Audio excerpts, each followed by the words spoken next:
ख़राब हुए तो ये स्कल्पचर जो है यहाँ से शिफ्ट होके पेशावर म्यूज़ियम चले गए। कुछ हमारे साथ डिस्प्ले पे है, कुछ हमारे साथ स्टोर पे है। वोटिव स्टूपा कोड जो है, ये स्टूपा मेन मकसद जो ये लोग बना रहे थे, उसका मकसद ये था कि इनका कोई कॉन्कर, कोई वॉरियर, कोई मजहबी पेशवा या कोई इज़्ज़तदार आदमी उस वक्त उनके ज़माने का, कि अगर उनकी डेथ हो जाए तो उसका ऐश उठा के इस तरह एक स्टूपा बना के उसके दरमियान में रख के उसकी कमेमोरेशन के लिए, उसकी याद में कि यार ये फ़लाँ बंदा है, जिस तरह आजकल हमारे मज़ारात होते हैं या कब्र वगैरह होती है जी, मज़ार बना के। ये basically round, rectangular, circular stupa के अक़साम है जी। ब्रिक ना उर्दू की ईंट was that anyhow brick सही था आगा। जिस तरह हम ईंट के ऊपर आजकल मॉडर्न दौर में ईंट लगाते हैं, इसी तरह ये उस जमाने का पत्थर था जो तराशा गया था, डायपर में सैंडी थी, ये एक दूसरे के ऊपर लेवल में आ रहा है।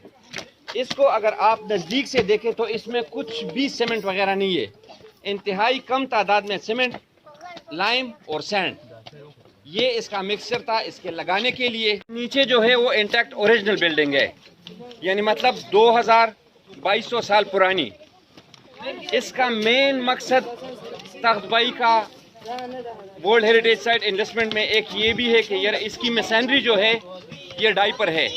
इससे पहले 2 किस्म की और मशीनरियाँ थी। मशीनरियाँ इस पत्थरों को कहते हैं कि यार जिससे ये बना हुआ है, एक रबल, एक एशलर और एक डाइपर, फिर इसमें एक सेमी एशलर और सेमी डाइपर आता है।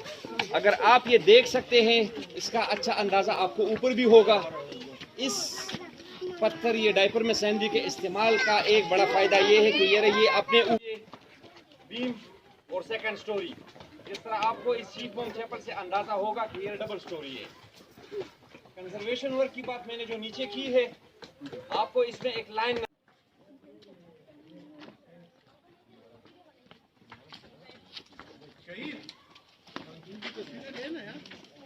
तुम क्या हाथ में तोता फिरा।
कहेंगे आज जो टूर है बच्चों के हिसाब से क्या कहेंगे? देखिए, पेशावर प्रेस क्लब की तरफ से ये तमाम किया गया है। आज जो हमारे साफ़ी दोस्त हैं, जो मेम्बरान हैं पेशावर प्रेस क्लब के, उनके बच्चों के लिए एक तफरीही और मालूमाती दौरे का एहतमाम किया गया है। तख्तबाई की खंडरात जो कि बहुत ही कदीम और एक तारीख़ी अहमियत रखते हैं, तो हमने सोचा कि वैसे भी कोरोना की दूसरी लहर शुरू होने को है, बल्कि शुरू हो चुकी है, और इससे पहले कि ये मकामात दोबारा शायद बंद हों, तो उससे पहले बेहतर है कि बच्चों को एक विज़िट करा लिया जाए। इस दौरे का बुनियादी मकसद ये था कि बच्चों को थोड़ा सा तफरीह का मौका मिले और उनको इन तारीख़ी और कदीम जगहों के बारे में कुछ मालूमात भी हासिल हो सके।